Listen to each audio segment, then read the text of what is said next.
release. Okay. Good evening. It is 6 p.m., November 20th, 2024. This is a regular business meeting of the Sandwich School Committee. This meeting is being broadcast live on www.sandwichtv.org and Sandwich Community Television Education Channel 8, so it is being recorded. For the Pledge of Allegiance, and then I would ask everybody, please remain standing.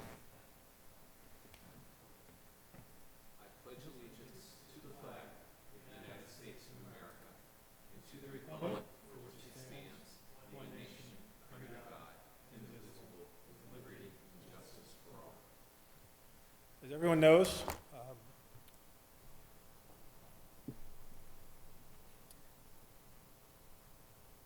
the community lost a stalwart of this community on Monday. The husband of our chair and a select board member, Mr. Mike Miller. I'd ask that we pause now in a moment of silence in his memory.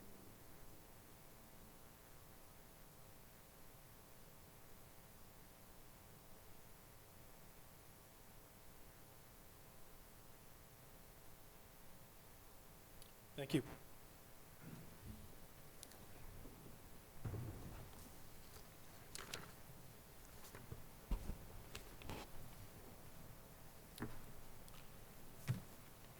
Before we begin, on behalf of the entire school committee and the Sandwich Schools community, I would like to offer our sincerest condolences to our chair, Dr. Susan Miller, and her entire family on the passing of her husband, Mr. Michael Miller, on Monday. Mr. Miller was a lifelong resident of Sandwich. He grew up on Town Neck, and graduated from Sandwich High School when Sandwich High School was at the Wing School in 1970. He received his Bachelor of Arts in Political Science in Niagara University, where he played varsity soccer and, more importantly, met his wife, Susan. He later graduated second in his class from the Massachusetts State Police Academy and later earned a Master of Public Administration from Northeastern. Chief Miller's law enforcement career in Sandwich spanned 36 years. He began as the town's very first school resource officer in 1974 and supported youth, families, teachers, and administrators for over 2 decades. He was appointed chief of police in 2000 and managed through the department through very lean times, securing grant funding for community policing programs and introduced the Citizens Police Academy. After retiring, he continued to contribute as an adjunct instructor at Cape Cod Community College. Though he retired from the police department in 2010, his service to this community continued. He was a devoted member and past president of the Bourne Sandwich Rotary Club, raising many thousands of dollars for local and international charities. He was also a committed supporter and past board chair of the Cape Cod Community College Educational Foundation. Chief Miller was serving his 3rd term as a member of the Select Board, having been first elected in 2017. In this capacity, he was a strong advocate for many significant projects that have enriched this town, including our Sandwich Public Library renovation, the Center for Active Living, the consolidated town offices, and most recently, the new Sandwich Boardwalk. We live in a day where a great many people are content to be mere tenants in their communities.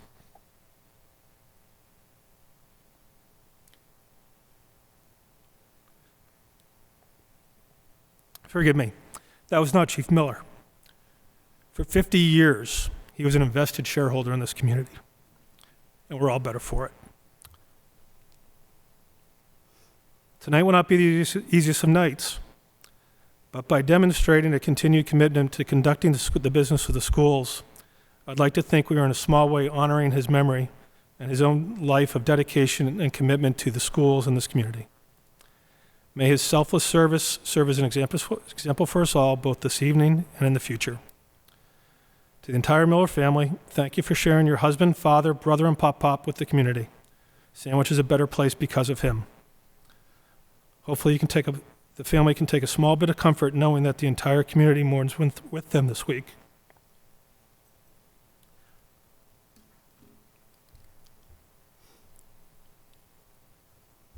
Thank you, Chief. Godspeed, sir, and may you rest in peace.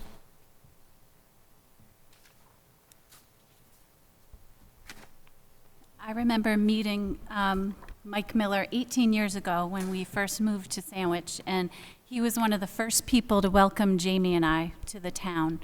He was the police chief then. Our heart aches for Sue, our friend, our colleague, Mike's wife of 50 years, and to his children and his grandchildren. Family was the centerpiece of his life. Mike epitomized what it means to serve his community as a police officer, as a school resource officer, and as its police chief. While talking to a few friends over the last few days that grew up in town, and they knew the Miller family growing up, they all agreed that Mike was a staple to our community. He always jumped into everything, never watched from the side. Even when becoming the chief, and the kids that still called him Officer Miller, as they knew him as a school resource officer, he never corrected them. He helped coach the girls' varsity soccer team, and he even ran the crazy hills with them during the heat of August. He volunteered for everything in town that would support the kids and family. And when he retired from the police department, he continued that service to his community as an active member of the select board and a member of numerous organizations throughout the community. You could find him and Sue at almost all of the events in town, from flipping burgers at Sandwich Fest to attending the local adaptive chorus concerts for our children with special needs in Sandwich. As we remember Mike, I hope we can carry on his commitment and love that he had for the town of Sandwich.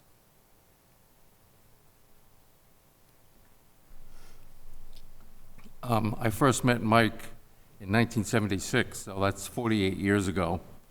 And I was running the radio station, and we had school counselors. I remember Mr. Steinhilber was a school counselor, but Mike was he was the student resource officer, and he was excellent at what he did. Many of the kids could either go to him or the actual counselor in the school, and he was tough when he had to be, but what I thought most about him and knowing him and talking with him, because he helped me with some situations, is being kind and gentle. And he was just an easy guy to talk to, a totally easy guy to talk to. And, you know, I have a picture of it in my mind of him back when he was, I guess he would have been around 26 or 27 years old. And he was just a great guy to have around. Thank you. All right. Well, thank you for that, and forgive me. But next up is our first public forum of the evening, if anybody would like to come forward to public forum. Seeing none, we'll move on to the student representative report.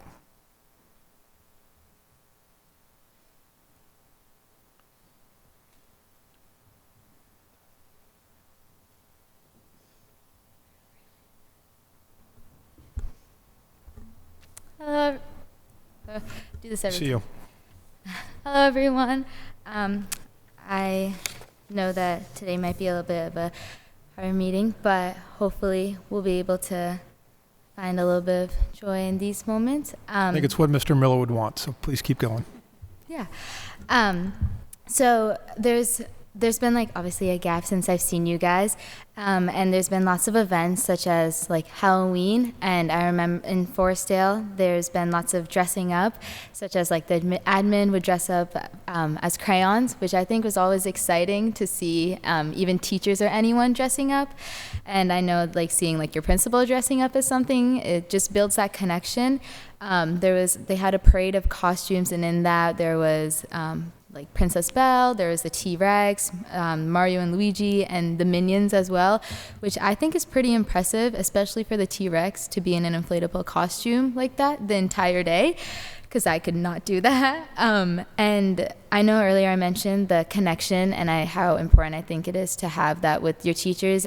Miss Schoolfield has been allowing to have like playtime in her office. So as a reward, either students can bring like their friend, go by themselves or anything, and they can just like kind of hang out with her. And I think they see it as something fun and not as like such a bad thing to go to the principal's like the vice principal's office, and they're not in trouble. And I also think that like they'll see like a connection with them, which is great. And something else that Forestdale's added is a communication board to the playground, which is very helpful for nonverbal students because recess can get very hectic at times, and sometimes like it's just hard to communicate. So rather than, trying to guess or anything, they have a board which has like symbols and signs that they can point to that makes it easier for everyone around them to communicate and for them. So it makes our playground more inclusive. And then on the 14th and 15th of November, they had the book fair, which was very exciting. I remember like getting the raffles and like getting my name called on the loudspeaker for winning a poster, and I hope that lots of other students also got that joy. And November 27th, turkey trot. Everyone get ready because we're all going to be running, and bright and early on that day. Okay.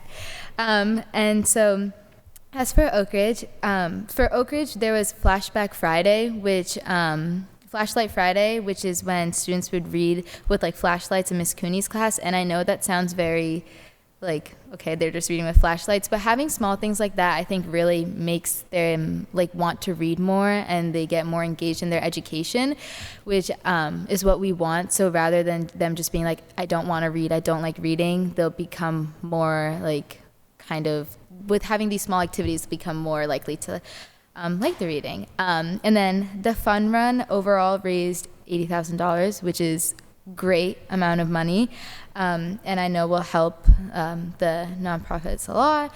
And the Oak Ridge also had lots of costumes, although they were a little bit different based on the age groups. They had bananas, cows, and chickens, which is very different than princesses, but I think that they're all very funny.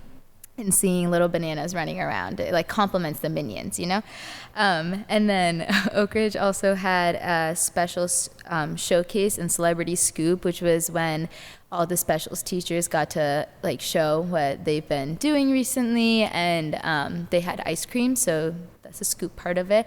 And that reminded me a lot of like the Sunday specials. It was something like that. It was a social Sunday, and like we got to like make our own Sundays, so it's great that the specials also got to do that. And something very exciting for Oak Ridge that happened recently is we had our playbook workshops, which we'll be talking about more later on, but that was with the 5th and 6th graders, and hopefully they got a huge message from that. So for the high school, very exciting news. College Board actually gave Sandwich Middle High School the Silver School on AP Honor Roll. So that means that like our students have done exceptionally well with AP classes, and like we've had more pass rates, which is lovely to hear. We had the Heritage Halloween, like the Halloween Fest, and it was lovely to see like all these juniors and seniors working together and seeing like the face painting or the games or the cakewalk, all of that. And I know that the junior and senior class is very grateful for that fundraiser that we got. There was also Spirit Week recently. We had Groutfit, USA, Anything Backpack, and Blue Night Pride. And I have never seen more people participate in a Spirit Week. And I think that's also to do with like they haven't seen it before because of like COVID and stuff. But I think it was so like great to see people going all out and like showing their school spirit. And especially for like USA, everyone like actually like wore some type of attire, which was great. And that was in leading up to homecoming, which was lots of fun. Everyone got dressed up, and that was great. And sadly, the 7th and 8th graders probably felt a little bit of FOMO for homecoming, so they had their own dances, don't worry. They were Halloween themed, and they had lots of fun. If you ever go to a STEM dance, just beware, because they'll scream a lot. But it's lots of fun to hear them scream. There's also the senior masquerade that happened recently, and that the seniors like dressed up, and whoever has the best costume wins. Just imagine seeing 3 purple minions running around in that crowd, because that did happen, and they all had the crazy hair. It was really funny to see. Recently, Almost Maine opened, and it was an explosion of love, and it was such an amazing show. I know all the members have been working extremely hard, and something I never knew was that a paperback could hold a heart and allow for love to grow because of that. And I recommend that everyone goes to see the play if you guys didn't get the reference. And then Powder Puff happened this Monday, which sadly the juniors lost, but I believe that it's rigged, which is why we lost. So that's not our fault. But if If you guys ask me next year, then I'm gonna say that it wasn't rigged. So we'll just see. But I still think it was rigged. And but congratulations to the seniors. I am happy for them. APCSP and the APCSA classes went to Women in Engineering and Computing Career Day at UMass Amherst, and it's great to see the multiple ways that we allow for students interested in certain like subjects to see like the career options we have, and it hopefully makes them feel a little bit more prepared for the future. Chicas for Change hosted a period product drive and raised lots of products, which is great because this happens with every like clothing or any type of drive. You never realize how much the community needs something until you like do a drive like this, and I think that this is hopefully going to help the community a lot. We also had signing day, so congratulations to all of our student athletes who have committed to either Mass Maritime, UMass Boston, or Assumption University. It's very exciting to see. I remember they're like all very close to my age. I remember when they were younger, and to see how they are now and see that they're committed. A huge congratulations for our field hockey, cross country, and football players. They've worked very hard to get as far as they did in their playoffs and the qualifications, and we're extremely proud of them. And then finally, there was the induction ceremonies for the computer science, math, and science honor societies. And while it was all three of them in one, so it was a little long, but it's okay because we had snacks at the end. It was very interesting to see like all the different options that our school has to offer. And if you want to see everything that our school has to offer, you should definitely come to our showcase tomorrow from 6 to 8 to come and support, because I know that everyone's been working extremely hard and to show everything that they have. So yeah, thank you so much. Do you have any questions or? Any questions? Before you go, I may have checked with the president of the PTSA while you were speaking. The Sandwich Halloween Festival raised $16,000 for various school clubs and activities. So thank you very much. Appreciate it.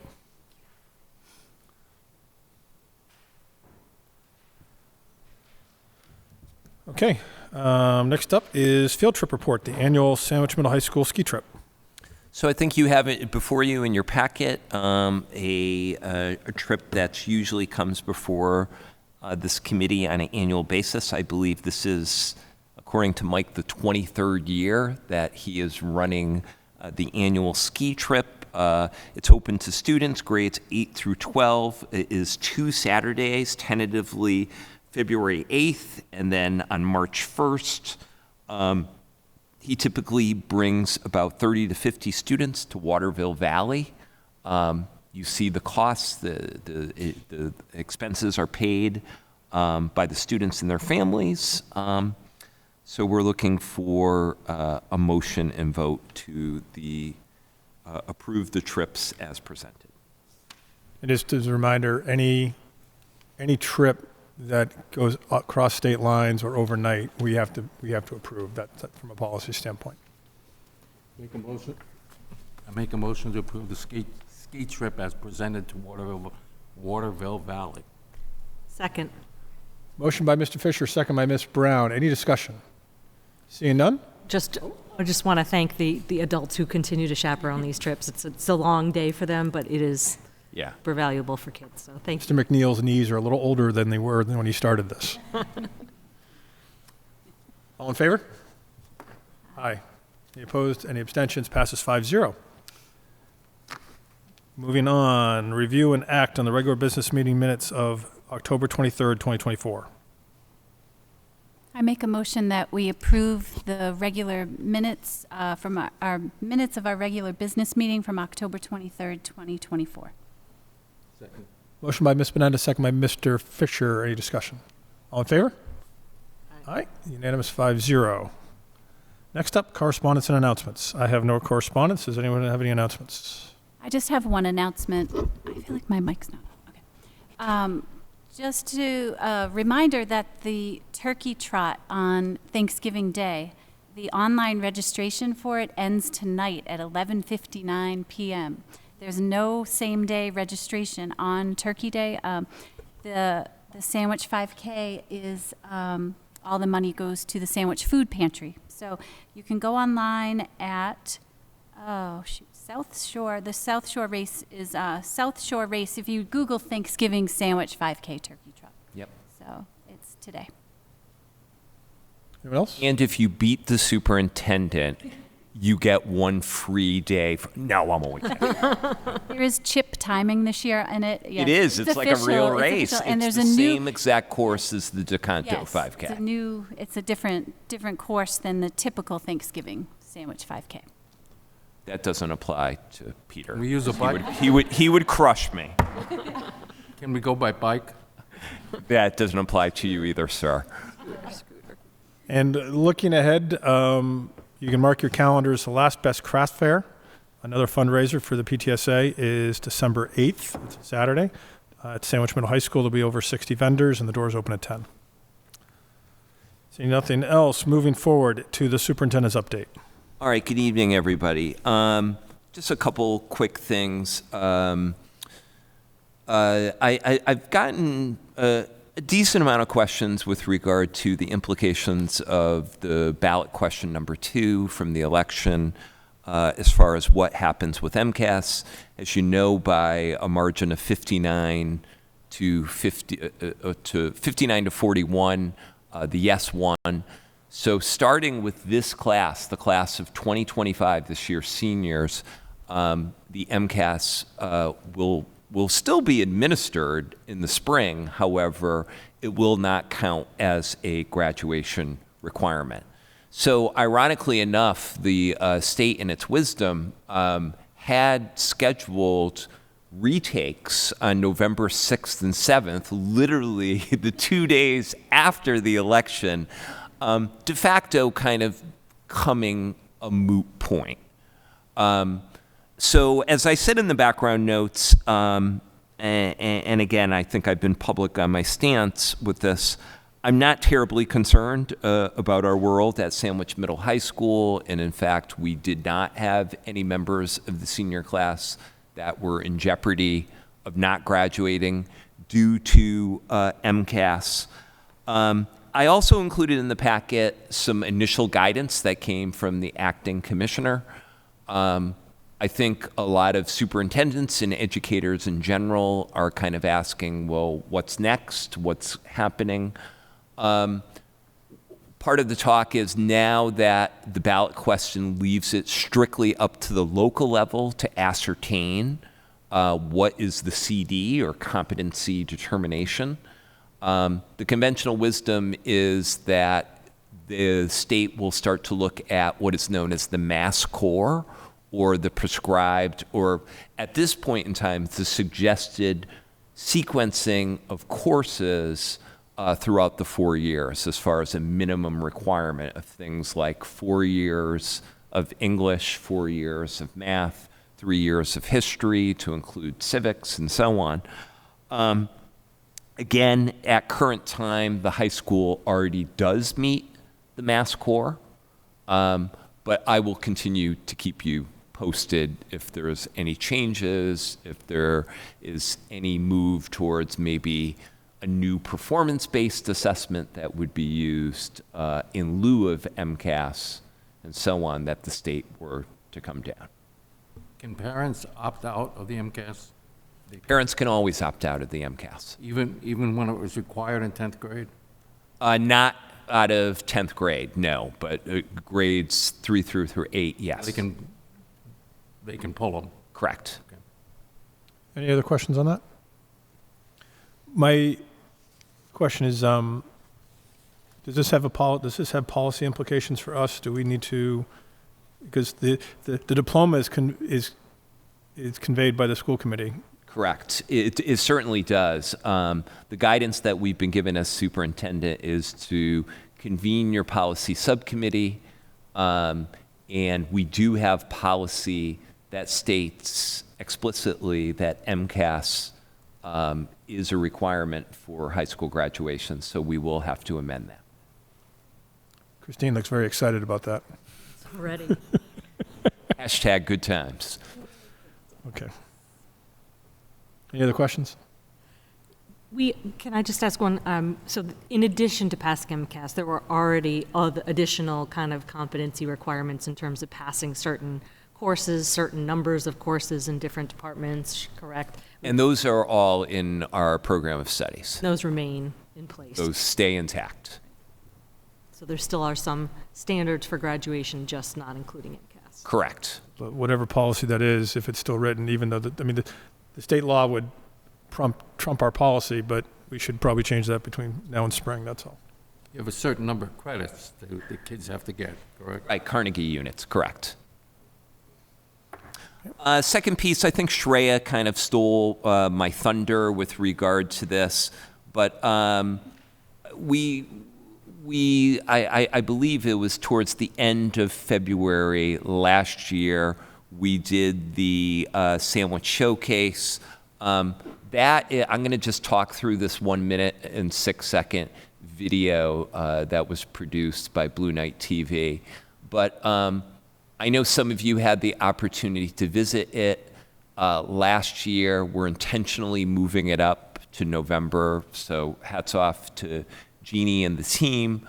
But it really is a wonderful celebration of not only the academics, but the many, many co-curricular, extracurricular activities, athletics that we have so that kids really find a niche at the high school. So it's open to everybody, but we really target our middle school students and also some of our upper Oak Ridge students in grades 5 and 6 to really kind of showcase the best of what's happening each and every single day at the high school. So on your radar screen for tomorrow, it's between 6 and 8, and it's a terrific opportunity for kids and for our families. You got your timing off just there a little bit. I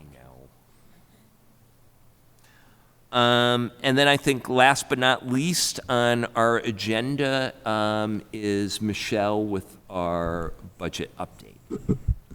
Good evening. You have the October report in front of you. As you see it, we've got all the salaries put in place, all the encumbrances have been done, and all our regular yearly purchasing's been put in place. We've applied the first quarter of circuit breaker, and we still have 1% of the budget unencumbered, so we're in good shape. And there's no surprises, no emergencies right now, so any questions? Anyone? Christine?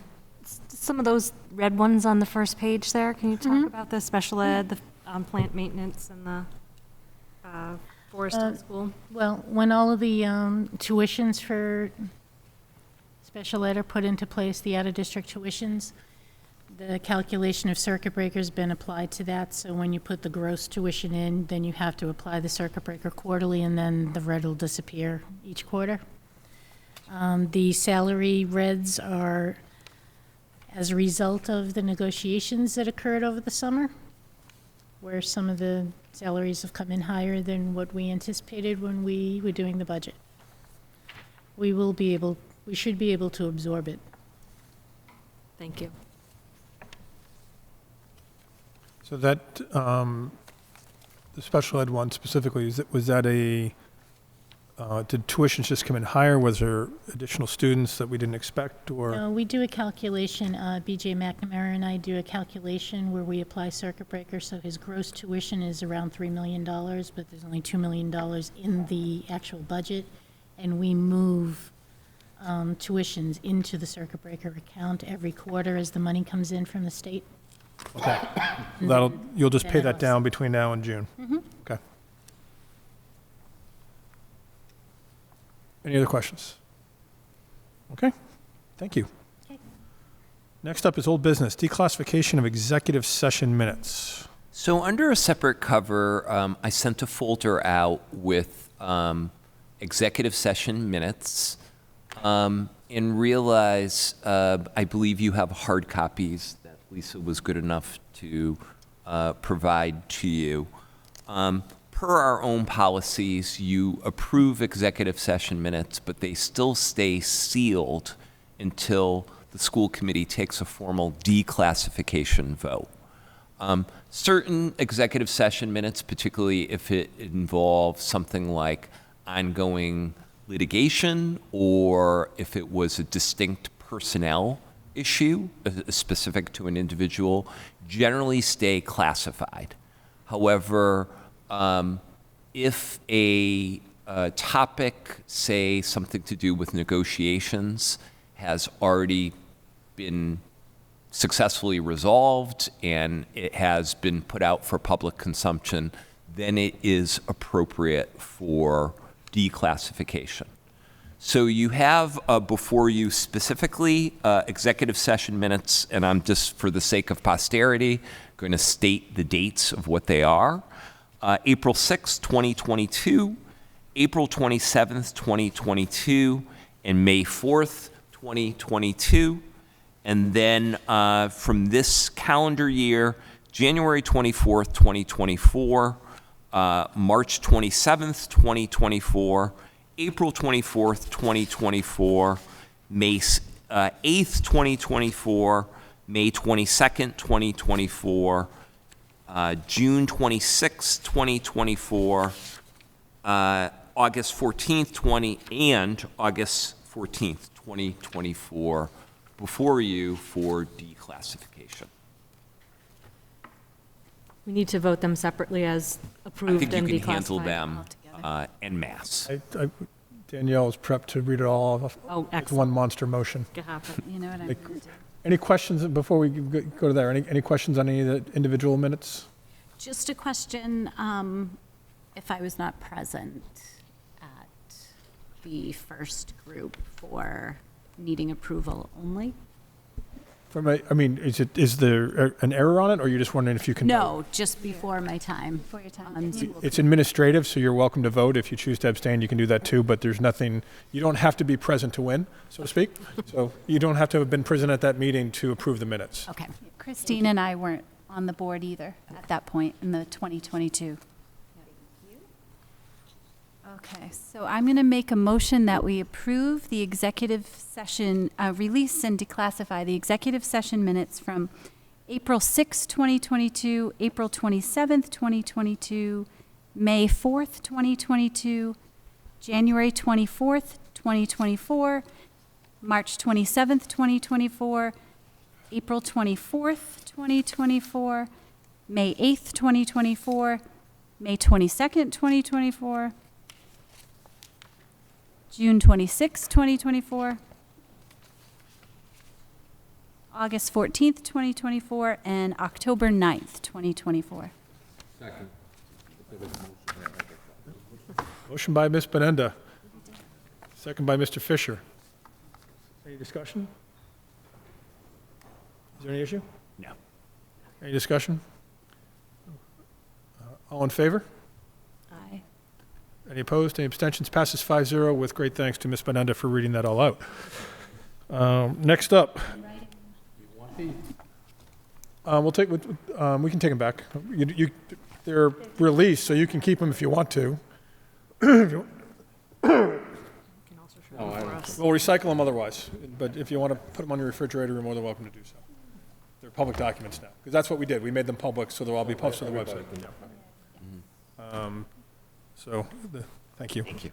Yes, they'll go to the town clerk, they get posted to the website, et cetera. Next up is the update on the SPS 10-year capital plan. So we have this in our calendar agenda for the month of November. And what I shared with you is part of the town's document of the master 10-year capital plan, and the school department has one tab on the lower end. It has not been updated since January. Realize if you were to total the investments that have been detailed, it comes out to be a total of $9.1 million.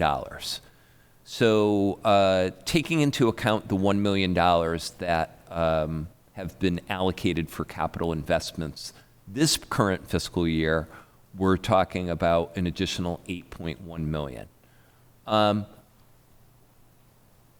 As I say in the background memo, I think I'm looking for a little bit of guidance, but also I think discussion, particularly as we're looking at a couple weeks away from the tri-board meeting and thinking about some of the significant capital investments that we need within the district.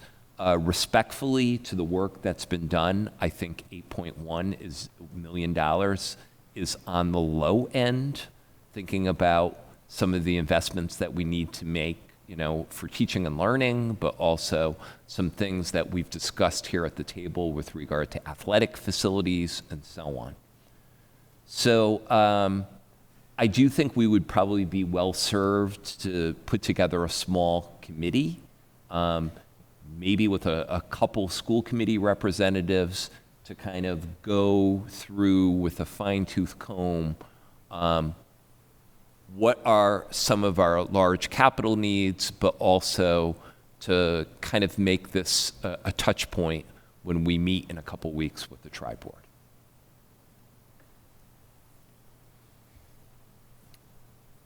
Thoughts? Excuse me, thoughts? Anyone?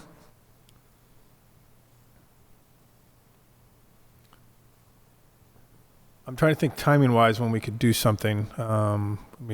It's something the Finance Subcommittee could tackle. Just with Thanksgiving next week, it is a tight timeline to try to create something, but we could do something. It just cannot be a quorum of the committee, so we could defer to those 3 members. If other people would want to be involved instead of that committee, we could have a temporary designation of 3 others to do it. Anyone have any burning desire, or you want to defer to the Finance Subcommittee? Finance Committee sounds good. Yeah. Okay. It's December 5th, right? Is the tri-board meeting Thursday, December 5th? Correct. So even if we 7 were o'clock. to, administratively, we could do some of the legwork, obviously Chris George being our point person, but even if tentatively we could even meet on, that first Monday, I believe it would be December 2nd, I think that would be helpful. And we could do either a regular meeting, if depending upon what space availability. This room might be busy, but we can always meet remotely if needed.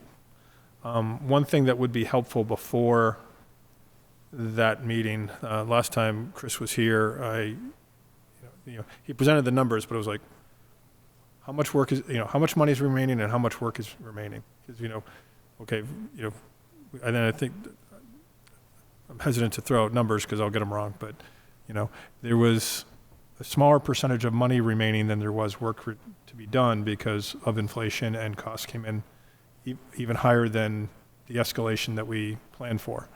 But understanding that scope, I think, is very important to help frame the larger discussions. But as far as this and priorities, I think we can certainly try to meet before the tri-board. Mm-hmm. Any other thoughts, discussion? Okay. I'll coordinate with Sue and Tracy and you on a date. Any other topics not reasonably anticipated by the chair? I have none. New business. Playbook initiative. So we are absolutely delighted tonight to have Shreya come back along with Peter Milburn, who have been heading up something that has been known as the Playbook Initiative. And they're going to talk in detail about this. But I think the bottom line is this is an opportunity for our students to really kind of show leadership in thinking about the intensive work that needs to be done to explicitly teach kids what does it mean to be an upstander? What does it mean to do the right thing in the face when you see peers doing or saying things that fall in the milieu of harassment and bullying. So really excited by their leadership and the work that they've started. So I'm going to kick things to the 2 of them. Just before you begin, first off, thank you both for being here. Just make sure your green lights are on and kind of lean into the mic so everybody at home can hear you. Okay. Hello, everyone. I'm back. We're going to be talking about the Playbook Initiative. Thank you, Dr. Mishik, for giving us a great introduction. And we're just going to be telling you guys a little bit about what we've done so far, our hopes for the future, and kind of where Playbook began. So, just before we start, if everyone could just take a minute or two and think about the two questions. So one of them is, what powers your purpose, and what's a word that could describe how you were in 8th grade? So the significance of both of these statements is that, for last year, the theme for Project 351, which is an organization that I'm a part of, which partners with the Celtics to create Playbook. That'll be explained. It's very confusing. I didn't understand it at all at first. But the main point is that they want you to think about what drives you to work hard, and then what drives you to be here and reach these goals. So that's your purpose, what powers your purpose. And the whole journey kind of begins when you're in 8th grade. That's we really like to focus on middle school. So they like to reflect back on that year a lot to see the growth that you've had. So if you guys just want to take a minute, and if anyone would feel free to share, that'd be great. You don't have to answer both of the questions too. Or answer the question. Well, when you say what powers your purpose, what are you talking? I don't get the question. So, for example, my purpose is powered by my family, because I work hard despite their statuses and how hard my parents have worked. That motivates me to keep working hard and going forward. Okay. So I get it now. Yeah. Okay, so I do a lot of substitute teaching, and I love to be with the kids, and I like to teach them. So that is a big part of my purpose. And of course, I have family and grandkids, so that would also be it. And how was I in 8th grade? I remember a teacher I had, social studies teacher I had, called Mr. Gluckman, and he had a sign up on the top of the blackboard, and that's when we had blackboards. And he had a sign on that, and it said tough. And so anytime a kid had an excuse or anything like that, he would point to the sign. And I love the sign, but I dare not put it up in any classroom today. Hope I answered the question. yes, you did. Thank you so much for volunteering or I didn't being I want volunteered. it clear. Just, Voluntold. It's I was volunteered. So thank you for participating. We're very grateful. And obviously, not everyone else has to share, but thank you so much. We just wanted, it's nice to have a moment of reflection and to think back for a little bit. So, yeah. Does anybody else want to volunteer? We can't top that. I'll just say what powers my purpose is to make a difference. And how was I in 8th grade? I was very, very shy. Super shy, super nerdy. Thank you. There's a punchline there, but I'm just going to let it go. I'm not shy anymore. And what's your purpose? Powers your purpose.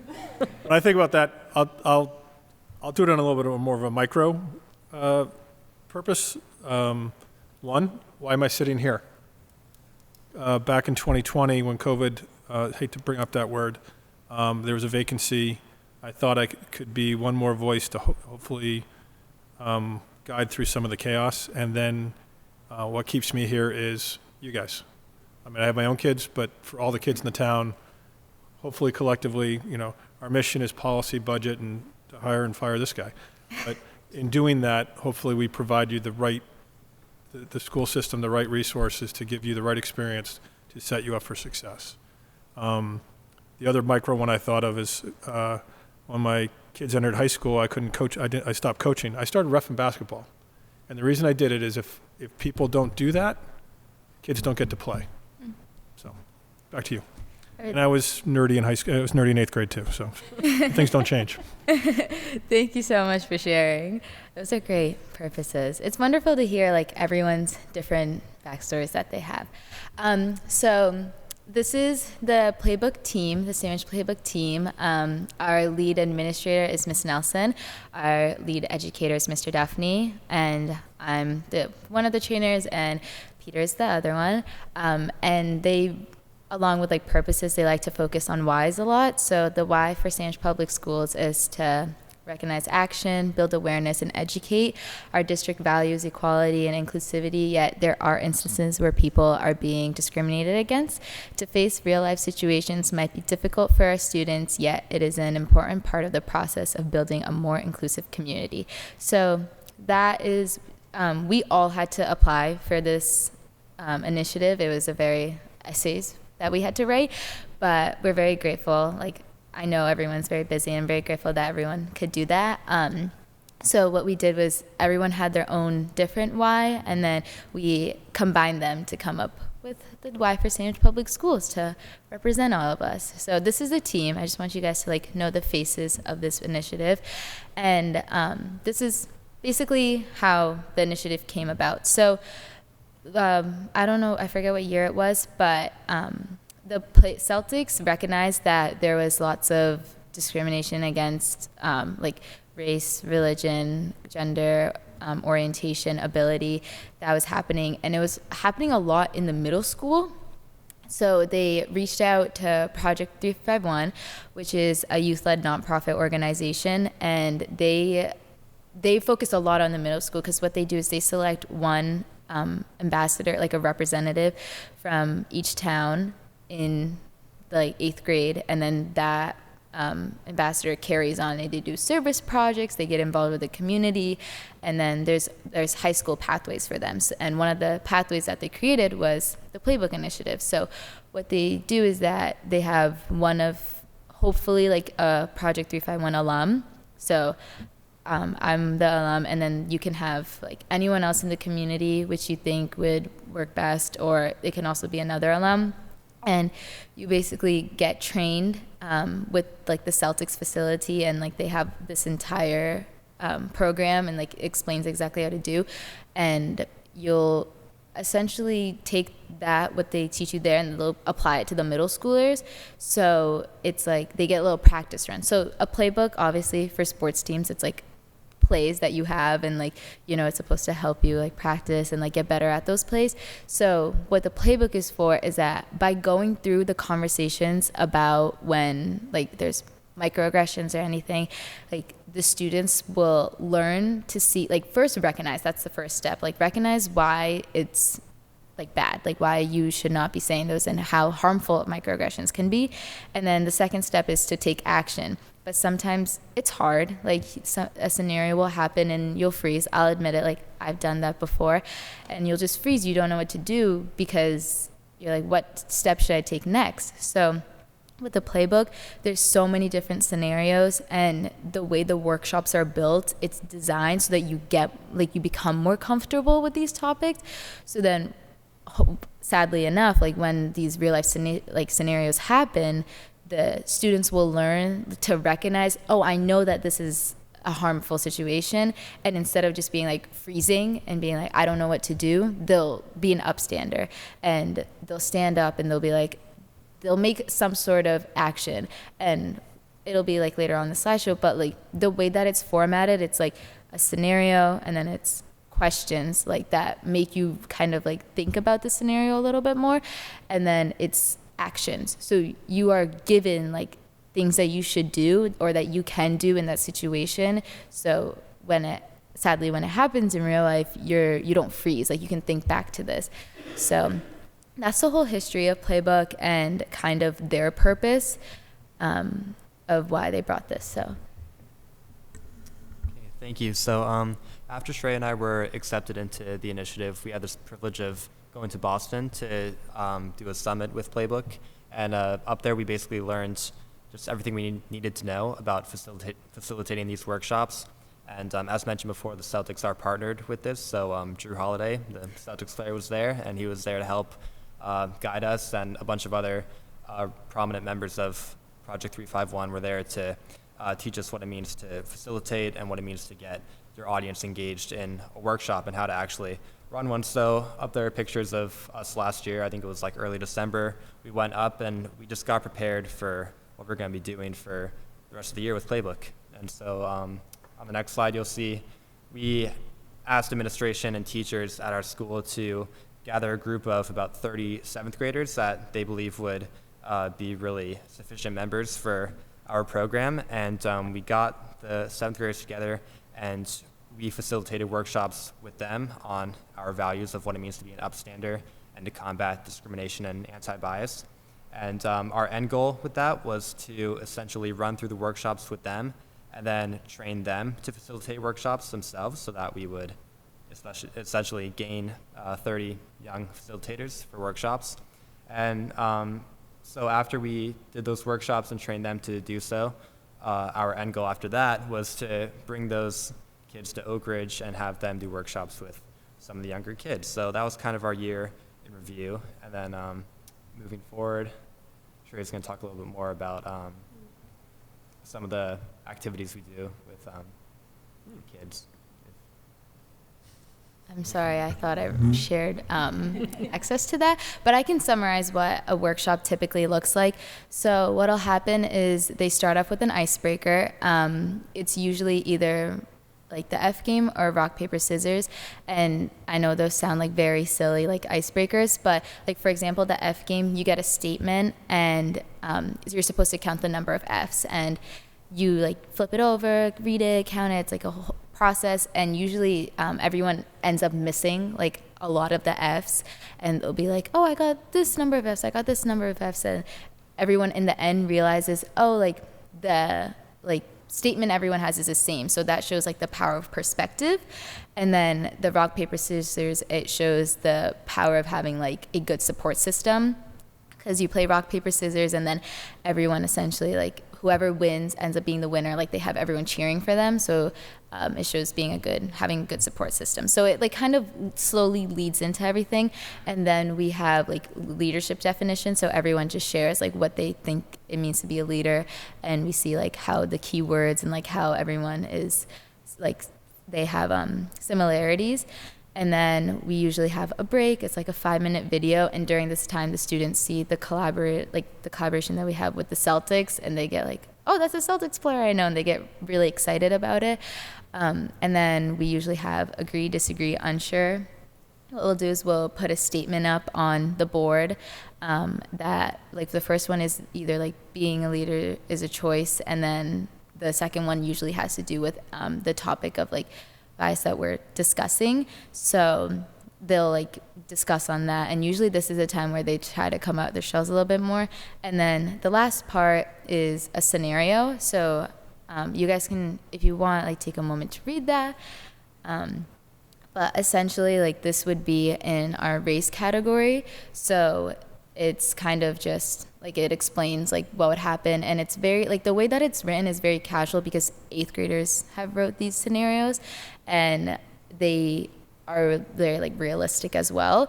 So it's kind of like the discrimination part and the bias part, like it's very like people like see that, but they become so used to it because it happens so much in their everyday lives that they might not stand up against it. So then it'll be like a scenario like this, and then on the next slide we can see that it'll have like discussion questions. So it's like do you think, why, if you have to ask, like it doesn't guide you directly in the way of the right direction of the right answer. So people often have like various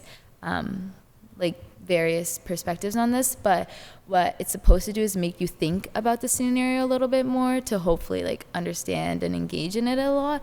So that's like what facilitators have to do as well. Like we can't tell them and be like, no, you can't say that, like that's wrong. We have to kind of make them understand. So that's like, it becomes like to be a little bit of a harder part, but that's what the discussions are guiding them to do.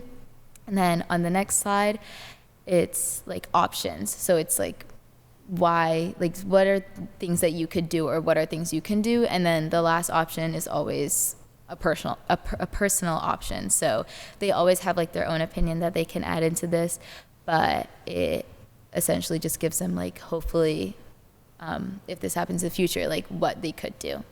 So yeah, that's and then so recently we've partnered with the peer leaders.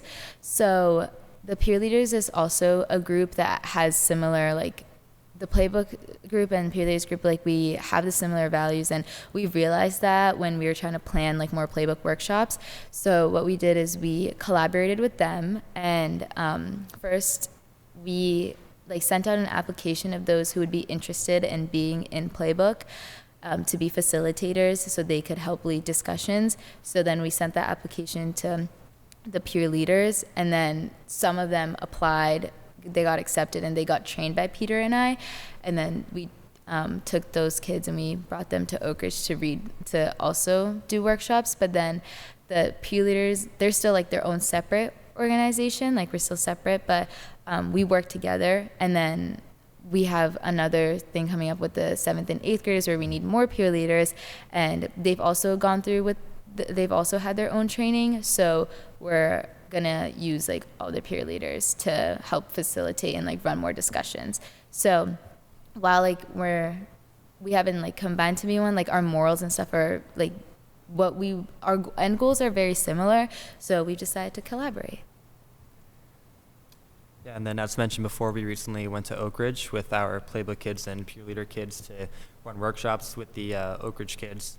And having that collaboration between the Playbook kids and the peer leader kids was really great, because the Playbook kids are still only in 8th grade, and our peer leaders are majority upperclassmen. So we were able to have them work together and do some really great stuff. So there's some pictures from our workshops at Oak Ridge. We ran 2 separate ones, one with the entirety of the 5th grade and one with the 6th grade. And so it would be ran like a lot of our workshops. We would start out with an icebreaker and a couple discussions and activities. Trey and I would run that with the entirety of the grade. And then we would break the grade up into groups based on their homerooms. And that's when the Playbook and peer leader kids would run through the scenarios with the 5th and 6th graders. So that was our kind of end goal last year that we finally got to accomplish this year. And it was definitely a success. So we were happy to do that and hoping to do it again. Slide. I think Shreya's going to talk a little bit more about this, but we're going to be doing a couple more workshops with the entirety of 7th and 8th grade next week. Yeah, so on the half day for like Thanksgiving, we're gonna have, so the workshops are designed to be 90 minutes each. So we're gonna have an hour and a half for 7th grade and an hour and a half for the 8th grade. And what we're gonna do is similar, like Peter and I will run up until like the scenario discussions, and then after that's done, the 7th and 8th graders will break out into like little groups, and then the peer leaders and the playbook trainers, they'll run through like the scenarios, talking, the questions, and all that stuff, and the options that they have. And we're very like grateful, because last year we did this and we started off with like 37th graders that only got exposed to playbook, and now we're getting like grades, like whole grade wise people that like everyone's getting exposed to it, whoever chooses to. But we're very grateful to be like given this opportunity, and we're very excited for like the goals that we are finally able to accomplish, and more to come. So if you guys have any questions, we're happy to take them. Anyone? It was a good one. Well, to start, I should say, but I think everyone would agree, so grateful for an awesome presentation and you sharing all of this amazing work that truly is changing lives for people and planting seeds in so many students' minds. What was the experience like with going to Oak Ridge? And what was the response like? Yeah, so I will say that going to Oak Ridge on the bus, if you saw me, I was like frantic. I was like, oh my gosh.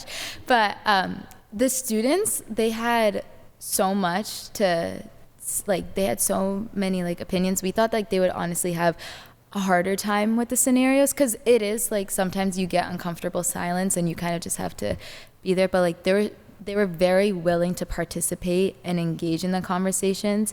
And I know like we asked a couple of the peer leaders, and they were also like, yeah, like the conversations that we had with them would like great. Like they all had different like perspectives, and they all like, some of them like all agreed, they disagreed. Like the way that they talked wasn't like how you would expect a 5th or 6th grader to communicate.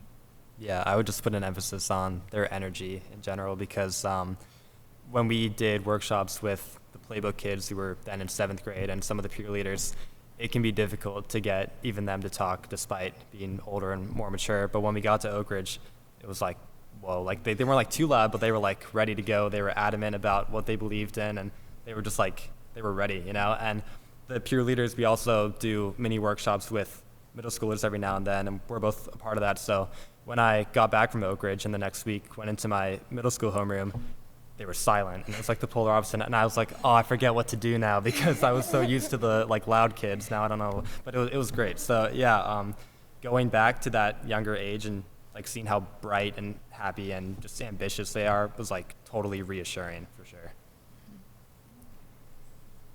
Ms. Brown. Again, appreciate your efforts, and I'm sure it takes a lot out of your day and your lives, which I know are already busy on top of this. I always like to ask about succession planning. So amazing that you guys are trained and involved, and certainly, hopefully, there's some trickle down. But what happens when you graduate or can't do it anymore? Is there a plan for kind of keeping that program going? Yeah, so Project 351 has made it a requirement to have an alum to continue like the playbook. Like before, they had two like organizations that kind of came together. But what we're hoping to do is that we have a couple ambassadors like Prisha. She is the current ambassador, and we're hoping to train her and kind of, she's currently in the playbook program, so hopefully to get like that exposure, and she's like very interested in it as well. So like when we graduate, like she'll be at the age where she can apply, and hope like she can recruit someone else so that this like kind of stays implemented into our school and communities. Excellent. Thank you. Mr. Fisher, did you have something? Safe hunch. Two questions. Who's the adult in the room when the kids break out? So last time we had a lot of the teachers that stayed in the rooms, so it just depends, but we trust like the peer leaders and them a lot to run these discussions since they are aware of like how to facilitate. But we had obviously like all our peer leader advisors, and we also had the principal, Dr. Mishek and Dr. Kuhn were both there, and then like whoever, like whichever grade level it was, like the teachers were in the room the entire time. So how free do the kids feel when the teachers are in the room? Particularly the principal in the room. They weren't like essentially like listening to the conversations. They were kind of just there for like safety reasons to make sure that the kids weren't by themselves. But like if you walked into a classroom, like the teachers would just be like doing their work, and then the students would be in their own like separate corners. So they were, I would say, like they felt pretty free to speak up and say their mind.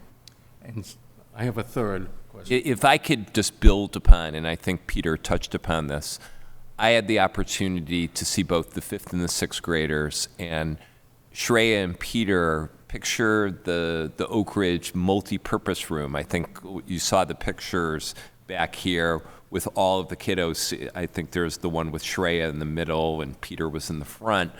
All of those 5th graders to 6th graders, you know, sitting on the floor of the multi-purpose room. I can tell you, and I know Peter and Shreya will back me on this, they were not shy. And certain opinions were definitely put out there. But I do think the real power of this, to underscore the point Shreya was making, was the discussion of those scenarios and our peer leaders working with small groups of 7, 8 kiddos. I think those honest discussions started. Again, this was just the beginning. I think we need to allocate more time to this because, again, with that time, it becomes, we can go a little deeper and have more thoughtful discussions.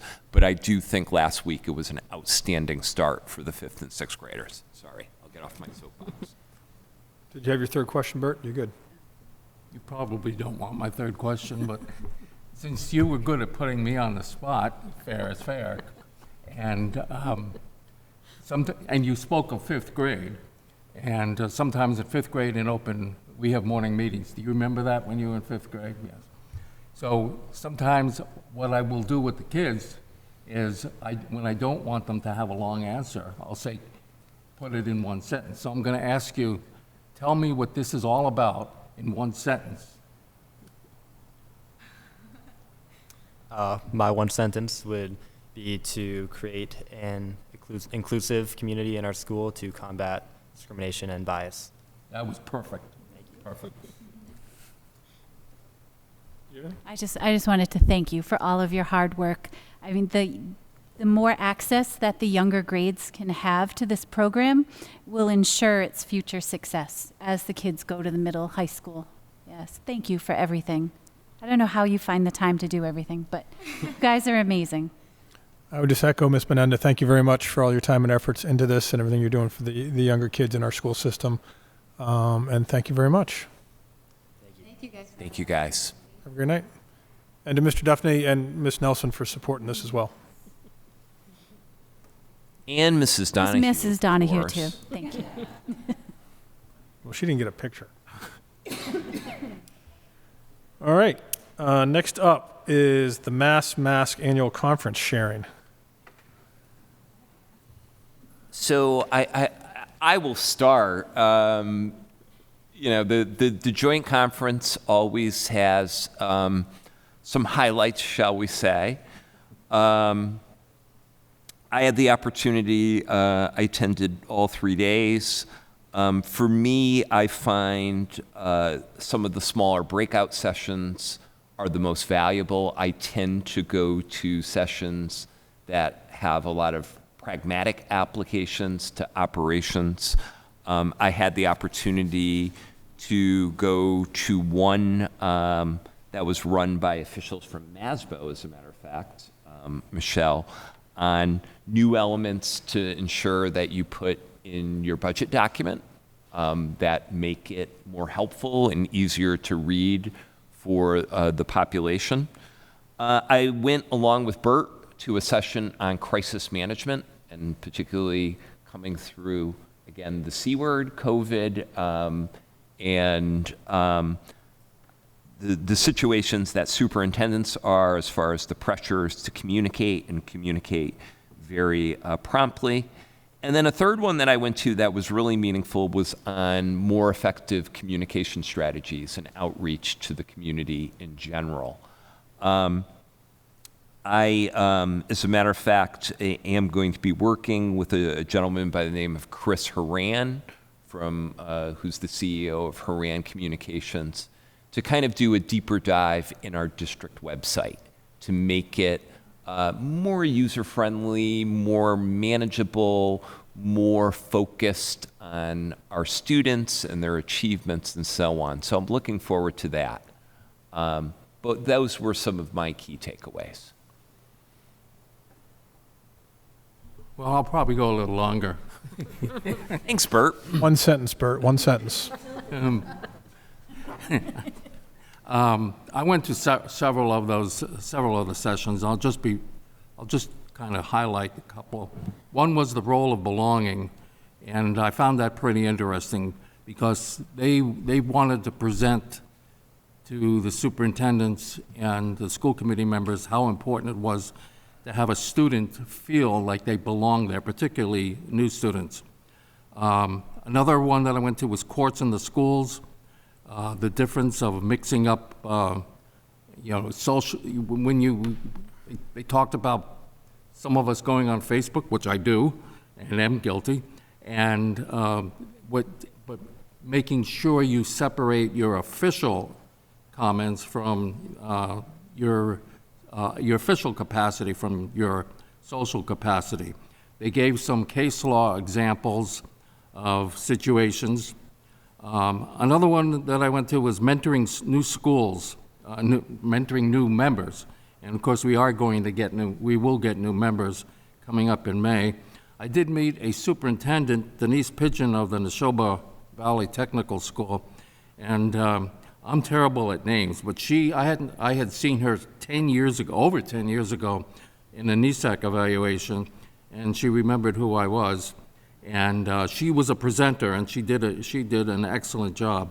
They talked about how we should handle warrants, and we talked a little bit about public comment. Most of their public comment was between 3 and 5 minutes, like we have.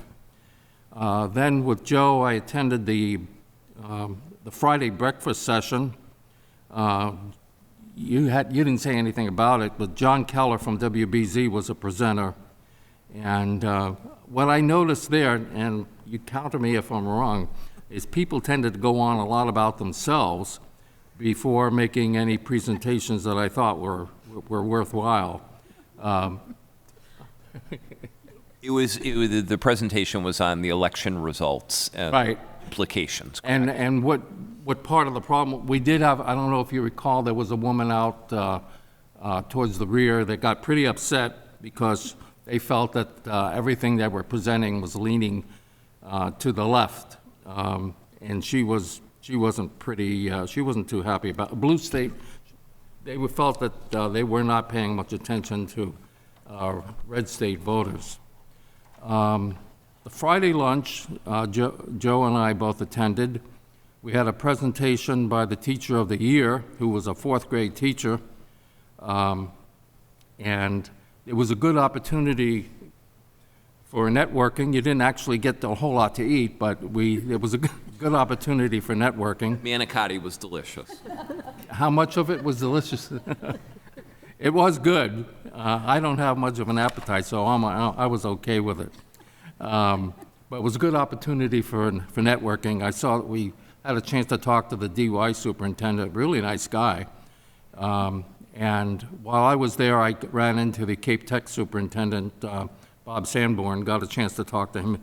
He was, I remember when he was a business teacher. And we ran into Pam Gould, who some of you may remember, and talked with her for a while.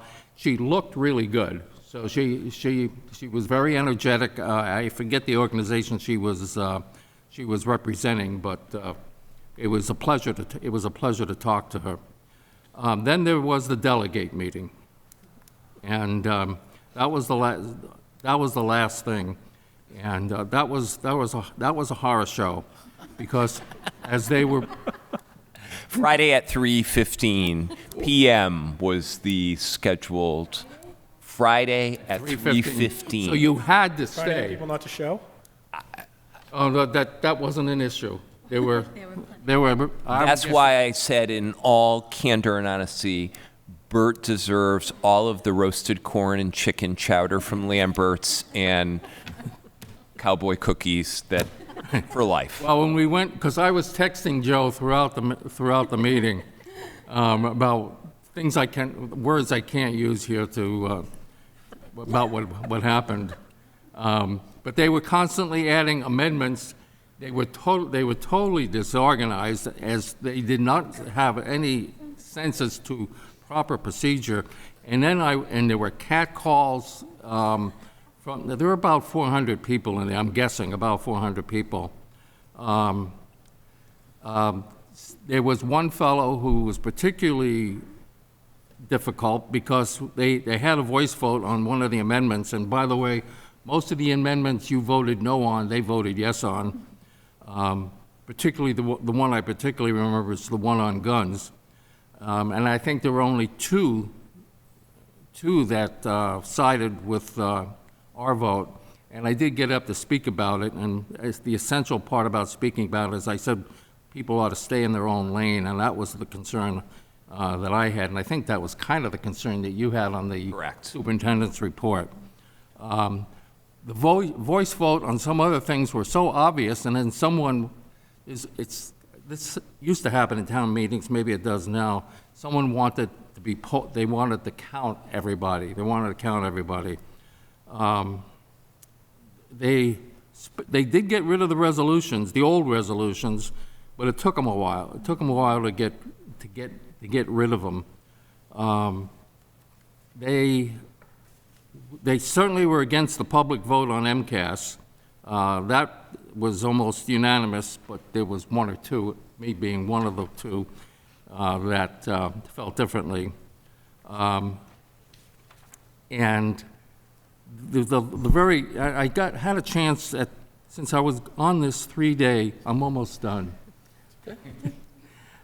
Since this was a 3-day event, and it happened to coincide, my daughter works for a company called Accenture, which is a educational consulting company. I happened to talk to her about, the comparisons between what I was going through, or I'm sorry, I shouldn't have used that term, what I was attending and what she was doing. And she was presenting to the Washington, D.C. school superintendent with her team, and we talked about both of what was going on, and she was incredulous that AI was not brought up, because that is a big thing at her level and at the college level, and she just could not. She wanted me to send her.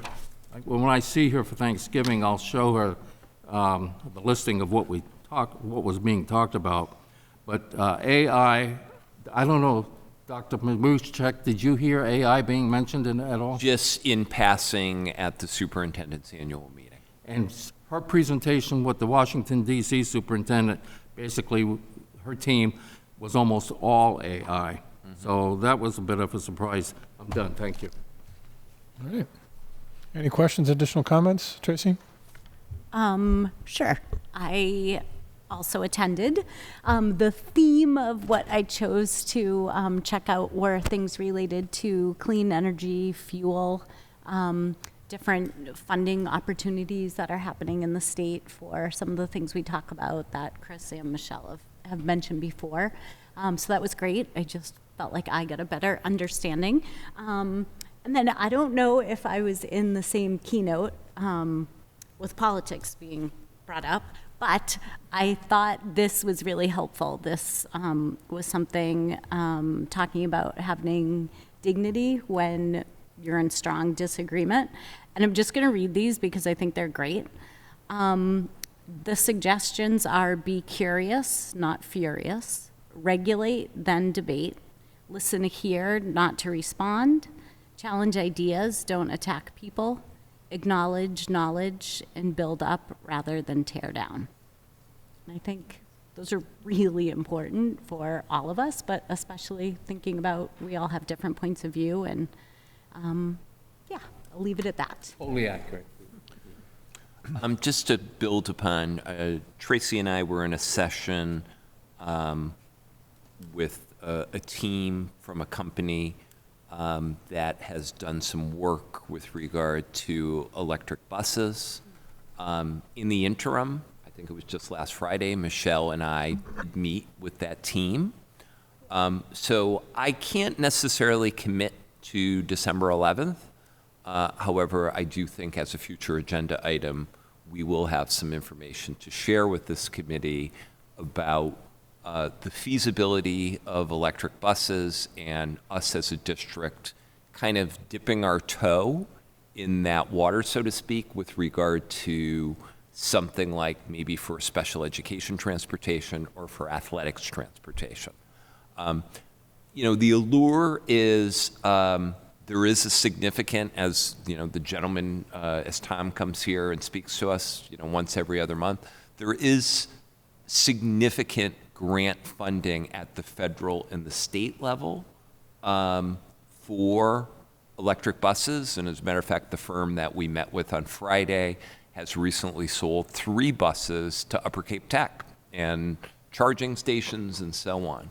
However, there are a lot of catches. There are also some significant expenses that go with them. And right now, it's a little bit of a coin toss or a roll of the dice as far as whether grant funding can come through. But I think we'll have more shortly to share with everybody. All right. Anything else on that? Thank you, Bert, for being our delegate.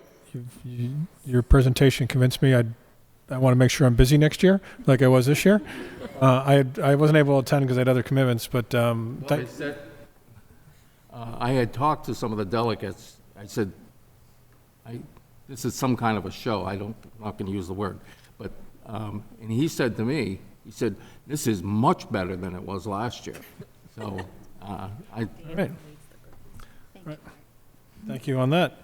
Other topics not reasonably anticipated by the chair, I have none. Next up is subcommittee reports. Finance Subcommittee. Joe, any chance you could pull up the schedule we talked about? Absolutely. And also maybe your goals. Tracy and I met before this. It was to kind of review the calendar, which you can see right there, of how we're going to work towards building the budget. As you know, based on the expectations that we deliver something to FinCom and the selectmen, we do it very early in the process, even before we know what the state budget's going to be. So we will have the tri-board on December 5th. That'll provide us the overarching guidance for the entire town, including us. The district will be the staff will be working on the budgets. The goal is to get a document to everybody here by December 30th, because what else would you rather do on New Year's Eve than read about the FY26 budget? But I think it's important that you get it early, you have time to review it, digest it, think about it, and you don't get it on a Sunday night before a Wednesday night meeting, because our next meeting is January 8th. So you'll have it, a full week ahead of time. We can talk more in December. In the past, what we've asked people to do is, if you got a question, submit it. It gives them time to do a deeper dive if they need to. We can adjudicate all those questions at the table, and we also put that in the packet so the public can see all the questions we asked. We'll plan to do a meeting every week in January, and if we don't need the 22nd, we will cancel it. The hearing will be the 29th, and that is a public hearing, not public comment. There can be a back and forth that has to be published, I think, 2 weeks prior in the paper and all that kind of thing, and in the Times and the Enterprise and everything else. So, pretty similar playbook to last year. Any questions there? Okay. This is kind of the goals. It doesn't look, it's pretty similar to what was last year, because it's the same kind of thing. Level services, where there's no huge new initiative, continuous improvement to improve outcomes, and to continue to tackle deferred maintenance through investments. The other, continue to find efficiencies. And the other part, I guess, in the third bullet is we also need to start thinking longer term. As Joe said, the light towers were a great metaphor. They were 50 years old. The building's 50 years old. 10 years now, it's 60 years old. We need to be thinking a little bit broader, not just what we need to do for the class of 40-something. We need to be thinking now about what our school buildings are going to look like for them. So, but that's beyond the scope of the FY26 budget, but it is something we need to start thinking about and dealing with. So, any questions there? Last bit, we looked at athletics and school fees.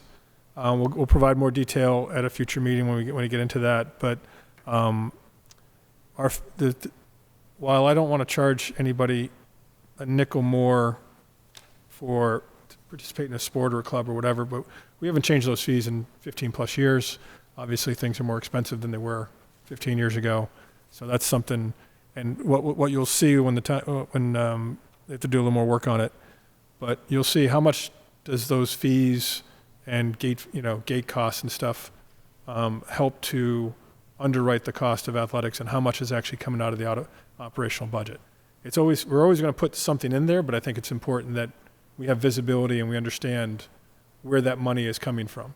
I think athletics are a very important part of the high school experience for kids. It's an extension of the classroom. And it teaches them a lot of great life skills. So it's something we do need to fund and invest, but we should be, one, transparent with the public, but additionally, we need to fully understand how we're doing that. So, sorry for the long-winded report. Good. So, yeah. So you'll see a giant spreadsheet. We have it breaking down to basically, what each sport costs based on participant. Can tell you we had 867 kids participate in sports last year. Between all three seasons. Over all 3 seasons. So that some of those kids are playing 2 or 3, but so. All right, that's all I got there, unless there's any questions. Next up, Liaison Advisory Committee reports. Seeing none. Next up is the warrants. I will entertain a motion. Whoops, I don't want to interrupt you, but Go back. I do have an update on Please. Wellness Committee. The Wellness Committee met, and Nicola talked about it last year, about having a wellness fair. Nauset had one. There was also one in Plymouth, I believe, last year. So the conversation was around making that happen. It is going to happen, tentatively in March. It will include all sorts of wonderful things having to do with wellness. So anyone listening, anyone in the community, all of us, thinking of ideas of what local business might offer, or anybody involved in anything really that has to do with wellness, and sharing that at this fair. The next meeting is December 4th at the high school at 4 p.m. Thank you. Okay. Any other alibis on liaisons? Seeing none, we'll move back to warrants. I make a motion that we approve the warrants that we signed tonight. Second. Motion by Ms. Benenda, second by Ms. Brown. Any discussion? Seeing none, all in favor? Aye. Any opposed? Any abstentions? Passes 5-0. Next up is the second public forum of the evening. Would anybody like to come forward for public forum? I'm giving him a chance. He's passing. I understand. Future agenda items. Anybody have anything specific they'd like to see in a future agenda?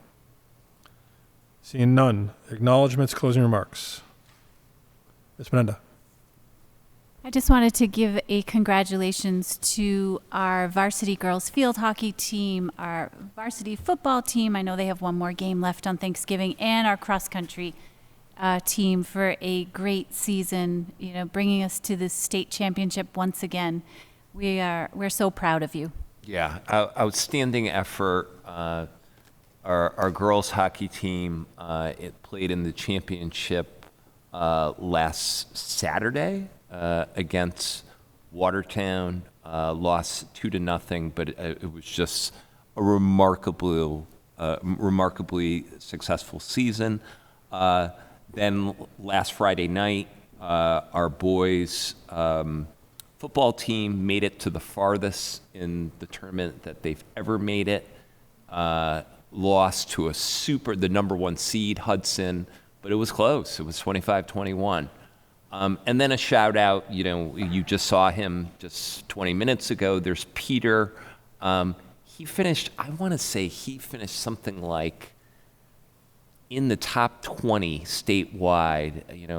You're talking about a kid who runs a 5K in about 17:20 or so.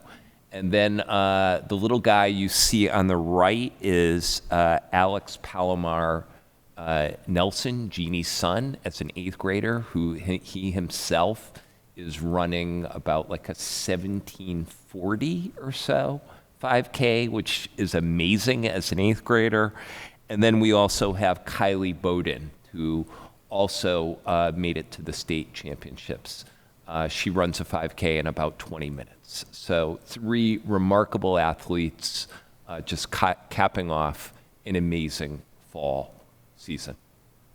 I have one more acknowledgement, if the chair will bear me, but I did this last year, and again, I want to recognize 2 of our members here at the table, both Bert and Kevin, who once again, last week, Kristen McDonald does a terrific job putting together, along with the specialists, veterans to come in to talk to our students. This year we had 16 veterans come in and to speak to the kids during their specials. And once again, Bert and Kevin did an outstanding job, got terrific feedback. So both of you gentlemen, as always, thank you for your service, but thank you for doing this piece that's so meaningful for our kids. I'd like to add one thing about I had 2 third-grade classes in there. These kids were really smart, and because I told you, Bert. How long have I been telling you that? I do kind of a Socratic presentation where I ask the kids a lot of questions, you know, I'll tell them something and then I'll ask them. And I haven't had a class, because I've done this presentation in many other schools, but I haven't had a class in any school that knew what barracks were, and which you would think would be unusual. But these kids, they popped it right out. The smartest third grade class I've seen. They're great. Kids were great. The gentleman's not in the picture, but you know, our state rep's there. But the gentleman I presented with, he was actually, his granddaughter was in the class. And I always, when I talk about what I did, I always say when I was younger, cooler, and had darker hair, what made me feel good was that gentleman actually retired the same year I was commissioned. So from when he started service to when I retired was 47 years. Made me feel young again for a very brief moment. So, well, thanks for that. Yep. Any other acknowledgements?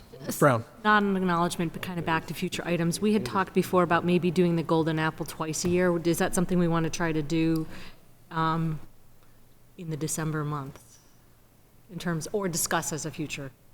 I think it's at your pleasure. I think you've got to give it a good 2 or 3 week turnaround. So I would probably advise, if we are going to do it as a twice a year, to work it in January. So maybe a break from the budget, a little ray of sunshine, and you could do a January and a June presentation. Yeah, if you could put it out, get the team, the solicitations between Thanksgiving and Christmas, and then when we come back, when the kids come back for the new, you know, I know it's not the true end of term, but it feels like it when they come back from Christmas. We could do that early in January. I like it. Thank you for that. Any other alibis? Okay. I would just mention, again, our deepest condolences to the entire Miller family and the loss of Mr. Mike Miller. Visiting hours will be this Friday, November 22nd, from 4 to 7 p.m. at the Nickerson Bourne Funeral Home, and Mass will be held Saturday, November 23rd at 11 at Corpus Christi. So with that, I will entertain a motion to adjourn. I make a, oh, sorry. Go ahead. You gonna ask a Ladies question? Okay, thank you. I'll make a motion that we adjourn tonight's meeting until our next meeting, Wednesday, December 11th at 6 p.m. Motion by Ms. Menendez, second by Mr. Fisher. Any discussion? Just a caveat to that, we do have the tri-board on December 5th, but the select board actually publishes that agenda that covers all 3 committees. So, all in favor? Aye. Any opposed? We are adjourned. Thank you very much. Have a good night.